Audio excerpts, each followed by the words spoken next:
Welcome to our YouTube channel, Jamberly Family Vlog. Hi, hello ka-jammers. Good afternoon. Dahil late na tayo nagluluto kasi late nang nagising. So, ayan yung ating mga ingredients. Magluluto ako ng pinakbet. Ang sahog lang niya ay isda. Ayan yung mga ingredients niya. So, ayan, samahan niyo ako magluluto sa tanghalian. See you later ka-jammers. Ating isda. Try muna natin siya. Isda. Luto na. Ayan, pwede na siya. Yung isda na prinito. So, ayan, nagigisa tayo dito ng pangsahog natin sa pinakbet.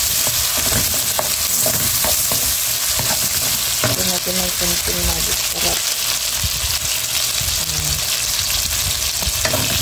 Pagpuan. So, ayan. Nilagyan natin ng kunting hipon. Bigisa muna natin ng hipon. Ayan. Ka-jammers, ito na yung ating nilutong gulay. Ayan, nilito na siya. Ready to eat na. Ayan, kain na po tayo. Ding fish style pinakbet. Ayan, kain na po. Let's eat. Yummy, yummy. Gulay is life.